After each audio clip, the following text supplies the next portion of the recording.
Let's go to Rebecca in Cleveland, Ohio. Good morning, Rebecca. How in the world are you? I'm doing very well, Dr. John. Thank you so much for taking my call. Oh, the pleasure is 1,000% mine. It's so great to talk to you. How in the world can I help? Well, I've got a marriage question, which is paralyzing me. Okay, let's bring it on. Yeah, the quick background is I was married 30 years. My husband left me for someone else. 2 years later, I met a man that I thought was a perfect partner. We ended up getting married. The first year, it was a disaster. It was truly the worst year of my life, and I left. He's a controlling narcissist. So we divorced, but since the divorce, we keep getting back together. This has been on and off for 2 years now. I take marriage and my vows very seriously, sometimes to my own detriment, and so I'm really struggling with this. And my question is, how do I make a decision about whether or not this marriage could be saved or if it even should be saved? That's a great question. So walk me back to your parents. Okay. What was your childhood like? Only child, overall good relationship with my parents, very close to my dad. He was a good guy? He was a great guy. That's great cool. guy. Your mom was awesome? She was awesome. She was an alcoholic. Okay. So I grew up in an alcoholic home. So that created some problems. But later on in life, she was sober, and we ended up being best friends when she passed away. So that's cool. What a cool redemption story. So then take me to your first divorce. You're married 30 years. You all have kids together? Yep, 3 kids. So you build a world, and then one day you come home. Tell me about what happens there.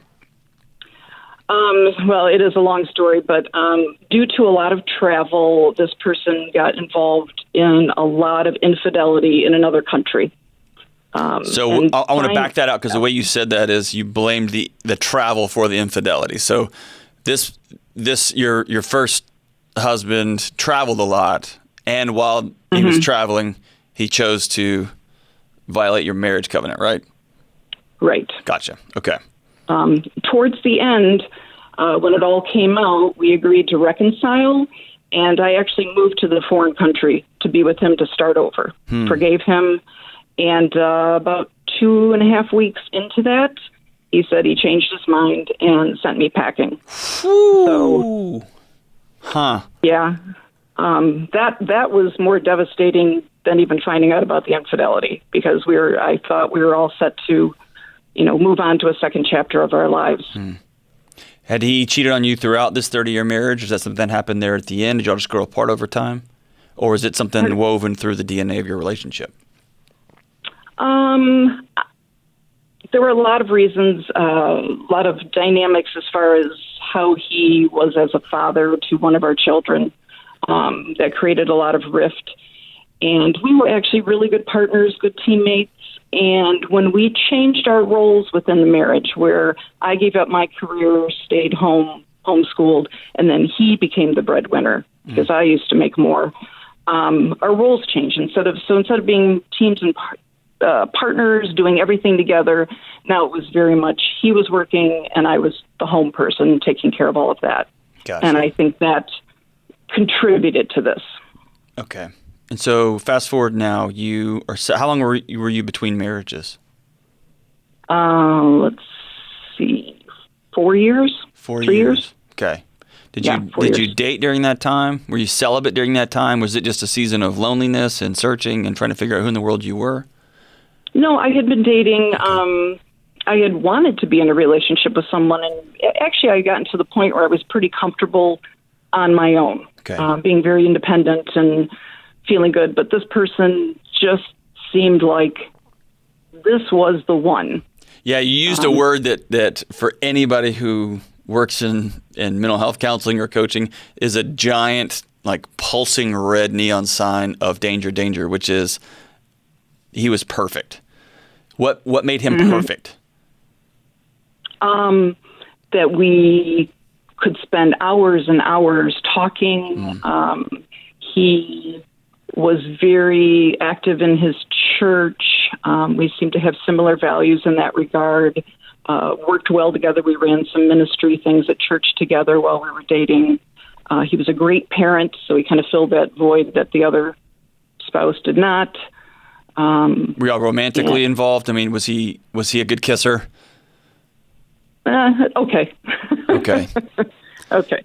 So all of these other things were good, right? So all of these other things seem to check loneliness boxes, right? Void boxes. And affirmation boxes. Right. He thought I was beautiful and complimented me, and thought it was the greatest thing since sliced bread. And so then you find perfection, cue the Disney music, and you run off and get married. And then what happens? Kind of right from the beginning. There's also alcoholism involved. Okay. Right from the beginning, the focus was on more drinking than I ever realized. But then also... Was it always there and you were just excited about the relationship and you chose not to see it? Or did it? Was there a bait and switch? I chose to ignore a lot of it. Okay. But it definitely, once we were actually living together 24 hours a day, then you can't I saw how much worse it was. Gotcha. Okay. Than I thought. And so he ends up cheating on you. He ends up beginning to slowly, almost like the Blob movie, encompass and control your life. Is that right? Yes. So the idea, at least especially from his perspective, was we're equal partners. Everything has to be 50-50. And we absolutely don't try to change each other. So I had a little bit of a hard time with that because I had come from a previous marriage where we were very equal partners in everything, very much a team. And so very quickly, within the first few days, weeks, there was just this feeling of, if I wanted to do something, basically he had the veto power because unless we agreed, both of us 100%, all he had to do was say no to everything. I'd like to buy, a towel to hang in the kitchen. Well, I don't want to. Whoa. Case closed. Okay. Yeah. So what is it about this relationship? How old are you? 58 next week. 58. So what is it about this relationship that you think is worth salvaging? Besides the vow, right? You made a vow. What is there to hold on to? Well, the vow is the big one. Okay. Probably the secondary would be there's always that sliver of hope of could it be better? Maybe. Maybe he's open to doing this better, changing behavior.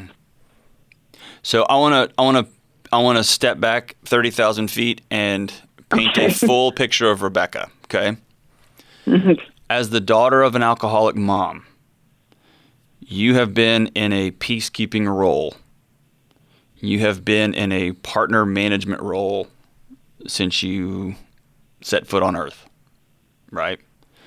You had an extraordinary father who helped mitigate some of that, and what a blessing that was and probably still is, right? That's probably one of the main reasons you're able to be a great mom, or we're even having this conversation right now.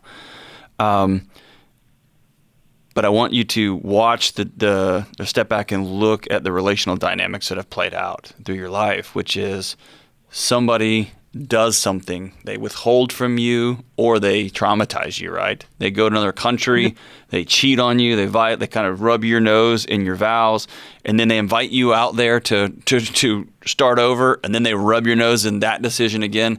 And you're left trying to figure out what you did, right? And then you begin to recreate another life again. You meet the quote-unquote perfect guy. You start down this road again, and you find yourself once again asking, what do I need to do in this situation? And so I want, as a peacekeeper, that's the way you're wired, I want you to let go of the fantasy. He's not going to change. He's not. And I understand the economics of being a 58-year-old woman. I don't understand them, right? I'm not a 58-year-old woman, but I understand there is something to be said for just walking out the door might rent might be hard, right? Eating might be hard. So I don't know your economic standing. So I'm going to put that aside over there and know that that's a powerful thing for many women. I also know that the devastating thought of 30 more years by yourself. And that's a withering, scary proposition, right? Yes, it is. I want to offer you a third option, which is you are worthy of being loved. You're worthy of somebody telling you the freaking truth. You are worthy of not being cheated on.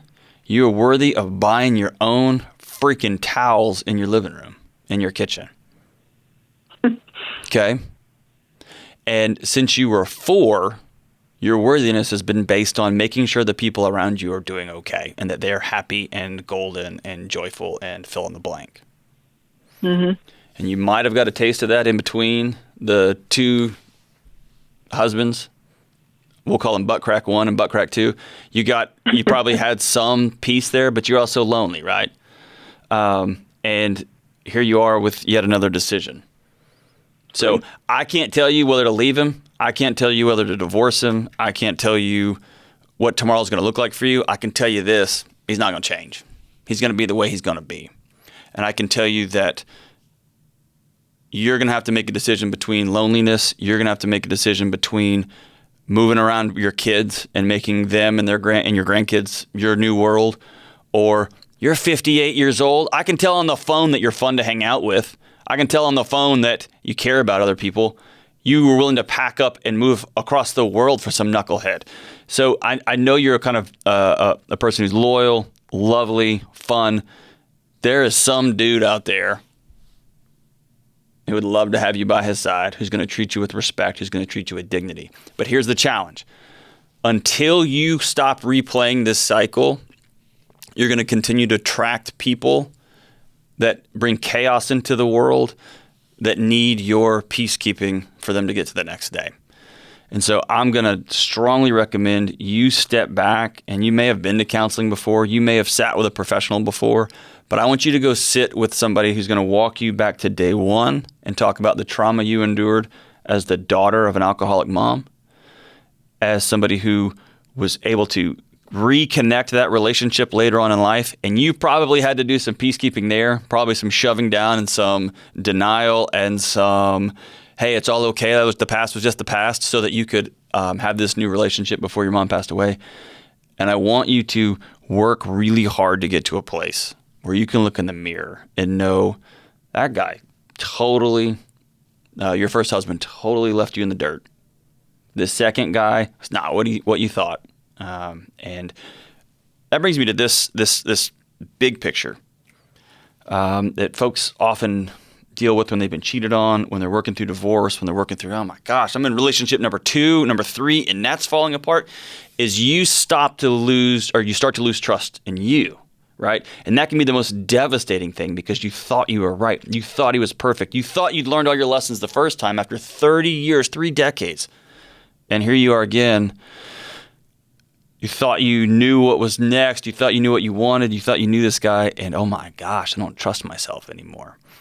And until you can learn to hear your heart and listen to it, and then follow that, as opposed to trying to make everybody else well, you're going to continue to cycle and cycle and cycle. So, man, I'm going to tell you to let go of the fantasy. I'm so grateful for the call, Rebecca, and we'll be thinking about you moving forward. Everybody listening, I want you to hear me, and on the tubes that I'm looking at, the YouTubes, they told me I can't say the tubes anymore. People on the YouTube channel, you are worthy of being loved. You're worthy of not being cheated on. You are worthy of forgiveness. You're worthy of a good night's sleep.